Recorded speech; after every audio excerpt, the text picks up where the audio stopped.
ഇന്നത്തെ വീഡിയോയില് ഒരു മാനിക്യൂർ ആണ് ചെയ്യാൻ പോകുന്നത്. ഇതൊരു വിന്റർ സീസണിലേക്ക് വേണ്ടിയിട്ടുള്ള ഒരു മാനിക്യൂർ ആണ്. പ്രത്യേകിച്ച് നിങ്ങൾ എക്സ്ട്രീംലി കോൾഡ് ആയിട്ടുള്ള ഒരു സ്ഥലത്താണ് ഉള്ളതെങ്കിൽ നിങ്ങൾക്ക് ഇത് നന്നായിട്ട് യൂസ്ഫുൾ ആയിരിക്കും. അതുപോലെ തന്നെ നിങ്ങളുടെ സ്കിൻ വളരെ ഡ്രൈ ആയിട്ടുള്ള സ്കിൻ ആണെങ്കിലും നിങ്ങൾക്ക് ഇത് വളരെ യൂസ്ഫുൾ ആയിരിക്കും. പക്ഷേ നിങ്ങളുടെ സ്കിൻ ഓയിലി ആണെങ്കിലും നോർമൽ ആണെങ്കിലും ഒക്കെ നമുക്കിത് ചെയ്യാൻ പറ്റും. കാരണം നമ്മൾ നമ്മുടെ ഹാൻഡ്സ് വെച്ചിട്ടല്ലേ ഒത്തിരി കാര്യങ്ങൾ ചെയ്യുന്നത്. പ്രത്യേകിച്ച് ഇപ്പം കിച്ചണൊക്കെ യൂസ് ചെയ്യുന്നവരാണെങ്കിൽ പാത്രം കഴുകുക, അങ്ങനെ നമ്മൾ ഒത്തിരി തവണ സോപ്പ് യൂസ് ചെയ്യുന്നവരാണ്. അപ്പൊ കൈ പെട്ടെന്ന് ഡ്രൈ ആവാൻ സാധ്യതയുണ്ട്. അപ്പോൾ ഒരു വീക്കിലി 2 days എങ്കിലും ഇത് ചെയ്യുന്നത് നന്നായിരിക്കും. ഫസ്റ്റ് തന്നെ നമ്മൾ നെയിൽ പോളിഷ് ഒക്കെ റിമൂവ് ചെയ്യാണ്. നെയിൽ പോളിഷ് എല്ലാം റിമൂവ് ചെയ്തു. ഞാൻ ആദ്യമായിട്ടെന്ന് വെച്ചാൽ ആദ്യമായിട്ടല്ല, 1-2 തവണ മാത്രമാണ് ഞാൻ ഇങ്ങനെ നെയിൽസ് ഇത്ര വളർത്തിയിട്ടുള്ളൂ. കാരണം എന്റെ നെയിലിന്റെ ടിപ്പ് പൊതുവേ കണ്ടോ വൈറ്റ് കളറാണ്. നമ്മൾ ഈ ഫ്രഞ്ച് നെയിലൊക്കെ ചെയ്യില്ലേ, അതുപോലത്തെ ഒരു നെയിൽസ് ആണ് എന്റെ. പക്ഷെ എന്റെ നെയിൽ ഹെൽത്തി ആട്ടോ, വേറെ കുഴപ്പമൊന്നുമില്ല. സ്റ്റിൽ ഇങ്ങനത്തെ ഒരു നെയിലാണ്. ഞാൻ ഇതുപോലത്തെ നെയിൽസ് വേറെ ആർക്കും കണ്ടിട്ടില്ല. അപ്പോൾ അതിനുശേഷം ഞാനൊരു ബൗളിലേക്ക് കോൾഡ് വാട്ടർ എന്ന് വെച്ചാൽ റൂം ടെമ്പറേച്ചറിലുള്ള വെള്ളമാണ് എടുത്തിട്ടുള്ളത്. അതിലേക്ക് ഒരു 1/2 ലെമൺ പിഴിഞ്ഞൊഴിക്കുകയാണ്. ഇനി ആ ലെമണും അതിൽ തന്നെ ഇട്ട ശേഷം ഞാൻ എന്റെ കൈ കുറച്ച് സമയം സോക്ക് ചെയ്യാൻ വേണ്ടി വെക്കുകയാണ്.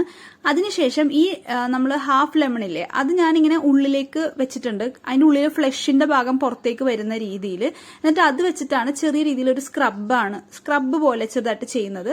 അതിനുശേഷം വീണ്ടും കുറച്ച് സമയം ഞാൻ സോക്ക് ചെയ്യാൻ വെക്കുകയാണ്. അത് നന്നായിട്ട് സോക്കായ ശേഷം ഞാൻ എന്താ പറയാ, അതിനുശേഷം ഒരു സ്ക്രബ് ചെയ്യാനാണ് ഇപ്പൊ പ്ലാൻ ചെയ്തിട്ടുള്ളത്. നമ്മൾ സാധാരണ ഹോട്ട് വാട്ടറിലാകുമ്പോൾ വേഗം നമ്മുടെ ഫിംഗേഴ്സ് ഒക്കെ സോക്ക് ആവും. പക്ഷെ ഇപ്പൊ വിന്റർ ആയതുകൊണ്ട് അത്രയും സ്കിന്നിനെ എന്താ പറയാ വെള്ളം കൊണ്ട് ഡ്രൈ ആക്കണ്ടെന്ന് വിചാരിച്ചിട്ടാണ് ഹോട്ട് വാട്ടർ എടുക്കാതെ കോൾഡ് വാട്ടർ അല്ലെങ്കിൽ റൂം ടെമ്പറേച്ചറിലുള്ള വെള്ളം കൊണ്ട് തന്നെ നമ്മൾ ഇത് ചെയ്യുന്നത്. പിന്നെ ആണെങ്കിൽ കോഫി പൗഡറും ഗീയും കൊണ്ടാണ് നമ്മൾ സ്ക്രബ് ചെയ്യുന്നത്. കാരണം നമുക്കൊരു മോയ്സ്ചറൈസിംഗ് ആണ് വേണ്ടത്. ഇപ്പം തണുപ്പ് കാലമാണല്ലോ, അപ്പം മോയ്സ്ചറൈസിംഗ് വേണം സ്കിന്നിന്. അത് ഈ തണുപ്പ് കാലത്ത് മാത്രമല്ല, ഏത് സമയത്താണെങ്കിലും നമ്മുടെ കൈകൾക്കും കാലുകൾക്കും എപ്പോഴും മോയ്സ്ചറൈസിംഗ് വേണം. കാരണം നമ്മളത് കൂടുതൽ വെള്ളത്തിൽ ചവിട്ടുന്നതും അല്ലെങ്കിൽ വെള്ളം യൂസ് ചെയ്യുന്നതൊക്കെ കൈയും കാലും കൊണ്ടൊക്കെയാണല്ലോ. അപ്പൊ അതുകൊണ്ട് എപ്പോഴും മോയ്സ്ചറൈസ് ആയിട്ട് വെക്കാൻ മറന്നു പോകും. നമ്മുടെ ഫേസ് ഒക്കെ പിന്നെ മോയ്സ്ചറൈസ് ചെയ്യും, കൈയും കാലൊക്കെ മോയ്സ്ചറൈസ് ചെയ്യാൻ മറന്നു പോകും. അപ്പൊ അങ്ങനെയുള്ള ആൾക്കാർക്ക് വേണ്ടിയിട്ടുള്ളതാണ് ഈ സംഭവം. അപ്പൊ ഇത് കൃത്യമായിട്ട് എല്ലാവരും ചെയ്യുക. പിന്നെ ഇത് പാക്ക് പോലെ വേണമെങ്കിൽ അത് കുറച്ച് സമയം വെക്കാം. പക്ഷെ ഞാൻ പാക്ക് പോലെ ചെയ്യുന്നില്ല, സ്ക്രബ് പോലെയാണ് ചെയ്യുന്നത്. പിന്നെ എന്താ പറയാ, കയ്യിലൊക്കെ ചെറുതായിട്ട് തഴമ്പൊക്കെ ഉള്ള ആൾക്കാരുണ്ടാവില്ലേ, അപ്പൊ അവർക്കൊക്കെ ഇത് യൂസ് ചെയ്യാം കേട്ടോ, ഇങ്ങനെ സ്ക്രബ്.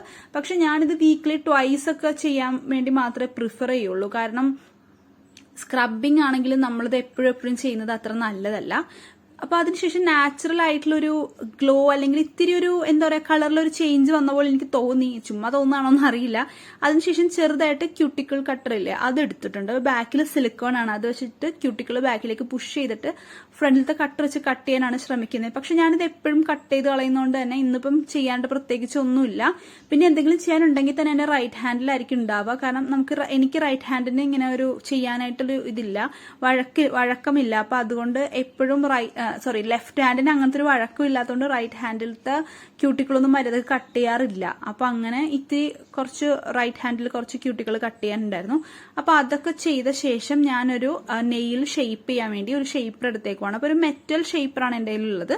അപ്പൊ അത് വെച്ചിട്ട് നെയിൽസ് ഷേപ്പ് ചെയ്യുവാണ്. അപ്പൊ നെയിൽസ് ഷേപ്പ് ചെയ്യുമ്പോൾ എനിക്ക് പറയാനുള്ള ഒരു കാര്യം, നമ്മളുടെ കാലിലത്തെ നഖം വെട്ടുമ്പോൾ എപ്പോഴും സ്ട്രെയിറ്റ് ആയിട്ട് വേണം വെട്ടാനായിട്ട്. ഇങ്ങനെ നമ്മള് ഷേപ്പ് ചെയ്യാനുള്ള രീതിയിൽ കട്ട് ചെയ്യരുത്. കാരണം എന്താന്ന് വെച്ചാൽ അങ്ങനെയാണെങ്കിൽ ഇൻഗ്രോൺ ആയിട്ട് നെയിൽസ് വരാനുള്ള സാധ്യതയുണ്ട്. താഴത്തേക്ക് നെയിൽസ് വളർന്ന് ഫ്ലഷിലേക്ക് നെയിൽ വളർന്നു പോകാനുള്ള സാധ്യതകളുണ്ട്. അതുകൊണ്ട് 2 സൈഡിലും എപ്പോഴും കട്ട് ചെയ്യാതെ സ്ട്രെയിറ്റ് തന്നെ കട്ട് ചെയ്യുന്നതായിരിക്കും നല്ലത്. അതിനുശേഷം ഞാൻ വാസലിനാണ് അപ്ലൈ ചെയ്യുന്നത്. ഓൾറെഡി നമ്മൾ ഗീയും എന്താ പറയാ കോഫി പൗഡറും ആ ഒരു മിക്സ് ഇട്ട ശേഷം ഞാൻ സോപ്പൊന്നും യൂസ് ചെയ്യാതെയാണ് വാഷ് ചെയ്തിട്ടുള്ളത്. അപ്പൊ ഗീയുടെ ചെറിയൊരു മോയ്സ്ചറൈസിങ് ഉണ്ടായിരുന്നു. അതിനുശേഷം പിന്നെ വാസലിനാണ് അപ്ലൈ ചെയ്യുന്നത്. എപ്പോഴും കുറച്ചധികം നന്നായി മോയ്സ്ചറൈസ് ചെയ്ത് വെക്കുന്നതായിരിക്കും നല്ലത്. കാരണം കുറെ നാള് കഴിയുന്തോറും നമ്മളുടെ കൈയുടെ സോഫ്റ്റ്നെസ് ഒക്കെ പോകാൻ തുടങ്ങും. അപ്പൊ അങ്ങനെയൊക്കെ പോവാതിരിക്കാനായിട്ട് നന്നായി മോയ്സ്ചറൈസ് ചെയ്ത് വെക്കുന്നത് നന്നായിരിക്കും. അതിനുശേഷം ഗ്ലിമ്മർ എന്ന് പറഞ്ഞ ബ്രാൻഡിന്റെ ഒരു ന്യൂഡ് നെയിൽ പോളിഷ് ആണ് ഞാൻ യൂസ് ചെയ്യുന്നത്. ഡെയിലി വെയർ ആയിട്ട് ഞാൻ എപ്പോഴും ന്യൂഡാണ് യൂസ് ചെയ്യാറ്. പിന്നെ എന്തെങ്കിലും ഫംഗ്ഷൻ ഒക്കെ ഉണ്ടെങ്കിൽ ഞാൻ ഗ്ലിറ്റേഴ്സ് ഒക്കെ ആഡ് ചെയ്യാറുണ്ട്. ഞാൻ എപ്പോഴെങ്കിലും ഞാൻ ചെയ്യുന്ന 1-2 എന്താ പറയാ നെയിൽ പോളിഷ് ഇടുന്ന മെത്തേഡ്സ് നിങ്ങൾക്ക് ഒരു വീഡിയോ ആയിട്ട് ചെയ്ത് കാണിക്കാം കേട്ടോ. അപ്പൊ അതിനുശേഷം 2 കൈയിലും നെയിൽ പോളിഷ് ഒക്കെ ഇട്ടു. അപ്പൊ ഇത്രയേ ഉള്ളൂ. സിമ്പിൾ ആയിട്ട് നമുക്ക് ഈസി ആയിട്ട് പെട്ടെന്ന് ചെയ്യാൻ പറ്റുന്ന ഒരു എന്താ പറയാ മാനിക്യൂർ ട്രീറ്റ്മെന്റ് ആണിത്. പക്ഷെ വിന്ററിലൊക്കെ ഭയങ്കരമായിട്ട് എല്ലാവർക്കും യൂസ്ഫുൾ ആവും, എസ്പെഷ്യലി ഡ്രൈ സ്കിന്നുള്ളവർക്ക്.